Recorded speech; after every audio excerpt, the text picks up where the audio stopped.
በዝርዝር የኢትዮጵያ መንግስት የሥራ ሁኔታ እንዲሻሻልላቸው የጠየቁ የጤና ባለሙያዎችን ማዋከቡን እንዲያቆም ሂውማን ራይትስ ዎች ጠየቀ። የኢትዮጵያ የጤና ባለሙያዎች የደሞዝ ጭማሪና ሌሎች ጥቅማ ጥቅሞች እንዲከበሩላቸው በመጠየቅ የማህበራዊ መገናኛ ዘዴዎች ዘመቻ፣ የቅጥር ግቢ ሰልፍና የሥራ ማቆም አድማ ሲመቱ ነበረ።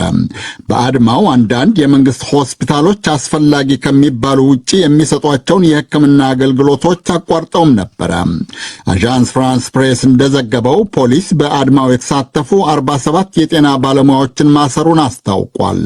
ሂውማን ራይትስ ዎች ግን በኢንተርኔት የተደራጀ አንድ የጤና ባለሙያዎች ቡድንን ጠቅሶ እንደዘገበው ከግንቦት እስከ ሰኔ መጀመሪያ የታሰሩት ባለሙያዎች ቁጥር 148 ደርሷል። ዓለም አቀፉ የመብት ተሟጋች ድርጅት እንደሚለው የኢትዮጵያ ባለስልጣናት በጤና ባለሙያዎች ማህበር ላይ የጣሉትን እገዳ ማንሳትና ሙያተኞቹን ማዋከባቸውን በአስቸኳይ ማቆም አለባቸው። የኤርትራ መንግስት በሀገሪቱ ውስጥ ይፈጸማል የሚባለውን የመብት ረገጣን የሚመረምረው የተባበሩት መንግስታት ድርጅት ባለሙያ ኃላፊነት እንዲሰረዝ ጠየቀ። ሮይተርስ ዜና አገልግሎት የተባበሩት መንግስታት የሰብአዊ መብቶች ምክር ቤት ሰነድን ጠቅሶ እንደዘገበው ኤርትራ ምርመራው እንዲቋረጥ መፈለጓ ምዕራባዊ መንግስታትን አሳስቧል። የተባበሩት መንግስታት ድርጅት ባለሙያዎች ኤርትራ ውስጥ ይደርሳሉ የሚባሉ የመብት ጥሰቶችን መመዝገብ፣ መከታተልና መመርመር የጀመሩት እንደ ግሪጎሪያኑ አቆጣጠር በ2012 ነው። በአሁኑ ወቅት የልዩ መርማሪነቱን ኃላፊነት የያዙት ሱዳናዊው የሰብአዊ መብቶች ጠበቃ መሐመድ አብዱሰላም ባባክሪ ባለፈው ወር ባቀረቡት ዘገባ የኤርትራን የሰብአዊ መብት ይዞታ አሳሳቢ ብለውት ነበረ።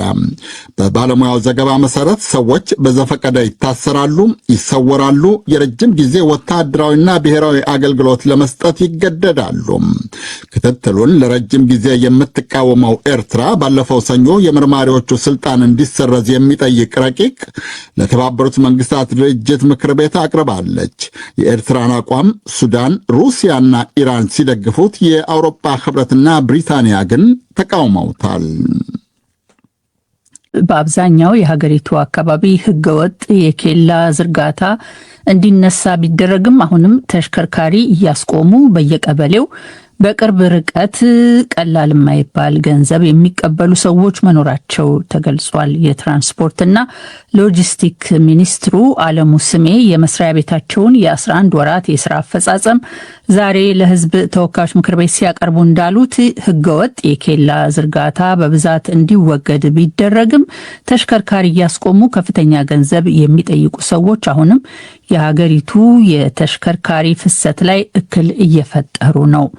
በሌላ በኩል የትራፊክ አደጋን በመሰረታዊነት መቀየር እንዳልተቻለና ለዚህም የአሽከርካሪዎች ብቃት ማነስ ምክንያት እንደሆነ ገልጸዋል። በዚህ ሰበብም በተለይ የሀገር አቋራጭና የከባድ መኪና አሽከርካሪዎች እንደገና ተፈትነው ፈቃድ እንዲወስዱ አስገዳጅ አሰራር መዘርጋቱን ጠቅሰዋል። ሰሎሞን ሙጬ ከአዲስ አበባ ቀጣዩን ዘገባ አጠናቅሯል። ኢትዮጵያ ዜጎቿን ከቦታ ቦታ ህዝቧ የሚመገበውን የሀገር ውስጥ የግብርና ምርት የሚሆን ከውጭ የሚገባን ልዩ ልዩ ሸቀጥ በየብስ ጭነው የሚያጓጉዙ አሽከርካሪዎች በየዕለቱ አቤት ከሚሉባቸው ጉዳዮች አንዱ ህገወጥ ኬላ ዘርግቶ ገንዘብ የሚጠይቃቸው መብዛቱ ነው። የጸጥታው ችግር እንዳለ ሆኖ መንግስት ይህንን መሰረታዊ ችግር ለመቅረፍ ጥረት ማድረጉን የገለጹት የትራንስፖርትና ሎጂስቲክስ ሚኒስትሩ አለሙ ስሜ በዚህም ያልተገባ ኬላ ወይም የፍተሻ ጣቢያ እንዲቀር ቢደረግም በየጥቂት ኪሎ ሜትር አሽከርካሪን 2 ሺህ ብር የሚጠይቁ ቀማኞች መኖራቸውንና ችግሩ መልኩን ቀይሮ መቀጠሉን ገልጸዋል። ይህንን የሚፈጽሙ ሰዎች ከክልል መስተዳድሮች ተደብቀው እንደሚያደርጉትም ነው ዛሬ ሐሙስ ለፓርላማው የተናገሩት። አብዛኛው ሀገራችን አካባቢዎች ኬላ ተነስቷል። በሁሉም አካባቢ አሁን ኬላ ታይ በሁሉም አካባቢ ምንድነው ያለው? ሰዎች ይቆሙና መኪና ያስቆሙና ብር ይሰጡታል። የዚህ ቀበሌ 2000 ከተቀበለ ቀጥሎ ያለው ቀበሌ 2000 ይቀበላል። ተሽከርካሪው 10 ቀበሌ ውስጥ የሚያልፍ ከሆነ 2000 በ10 አባል የክልል መስተዳድሮችንም ተደብቀው ነው የሚያለው። የከተማ አስተዳደሮች ናቸው አንዳንዶቹ፣ የቀበሌ አስተዳደሮች ናቸው አንዳንዶቹ። አብዛኛው ክልል ኬላ የሚባል ነገር ቀርቷል። አንዳንድ ቦታ ግን ችግር አለ ማለት። የኢትዮጵያ አየር መንገድ የሀገር ውስጥ የበረራ አገልግሎት ፍሰት ማደጉን ከዚህ በፊት አስታውቋል። ሆኖም ይህ ሁኔታ የመጣው ህብረተሰቡ በጸጥታ ችግር ምክንያት በተሽከርካሪ በየብስ ከቦታ ቦታ መጓጓዝ ባለመቻሉ የመጣ መሆኑ ተጠቅሶ ትችት ቀርቦበታል። ይህ የየብስ መጓጓዣ ፍሰትና የጸጥታ ችግር እንዲቀረፍ ምን ተሰራ የሚለው ዛሬ ከፓርላማው ለትራንስፖርትና ሎጂስቲክስ አገልግሎት ሚኒስትሩ የቀረበ ጥያቄ ነበር። እሳቸውም ይህንን መልሰዋል። የትራንስፖርት የተቋረጠባቸው ጥቂት አካባቢዎች በአብዛኛው የሀገሪቷ ሰላም እየተሻሻለ ብዙ ቦታዎች አስተማማኝ ሰላም እየሰፈነ ስለሆነ ያን ከስር ከስር እያዩ የትራንስፖርትን የማስጀመር ስራ እየተሰራ ነው ያለው ከጸጥታ አካል ጋር። በአዲስ አበባ ብዙ አሽከርካሪዎች ለደንብ መተላለፍ የሚቀጡት የገንዘብ መጠን ማደጉ የቅሬታ ምንጭ ሆኖባቸዋል። ይህ ያልተገባ የተጋነነ ቅጣት ነው በሚል የተጠየቁት ሚኒስትሩ ሆኖም የሚጠናከር እንጂ ወደኋላ የሚባልበት ጉዳይ እንዳልሆነ ጠቅሰዋል።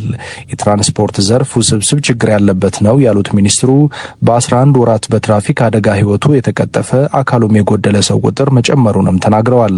ይህም በመሆኑ የሀገር አቋራጭ አሽከርካሪዎችን እንደገና ተፈትነው ለምዘናም ተቀምጠው የማሽከርከር ፈቃዳቸው እንዲሰጥ ሊደረግ መሆኑን አስገንዝበዋል። ኢትዮጵያ ውስጥ ከሚደርሰው አደጋ ወደ 70% የሚጠጋው አደጋ የሚደርሰው በአሽከርካሪ ስህተት ነው። እንደገና ለአሽከርካሪ ሁሉ የብቃት ማረጋገጫ መስጠት መቻል አለብን። የምንጀምረው ግን ከዋናዎቹ ጀምሮ ዋና አደጋ አድራጊዎች በጅምላ ሰው የሚጨርሱት ከባድ መኪናዎች፣ የጭነት መኪናዎች፣ አውቶቡሶች እንጀምር።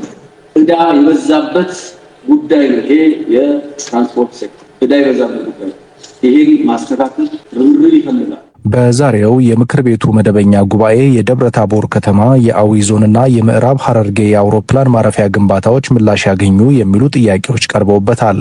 አውሮፕላን ማረፊያ በሁለት ማረፊያዎች መካከል በአየር ላይ ርቀት 60 ኪሎ ሜትር መሆን እንዳለበት አዋጭነቱም እንደሚታይ የጠቀሱት ሚኒስትሩ መስሪያ ቤታቸው የቴክኒክ ድጋፍ እንደሚያደርግ ሆኖም ከዚህ በዘለለ ግንባታው ከመስሪያ ቤታቸው ኃላፊነት ውጪ መሆኑን ጠቅሰዋል።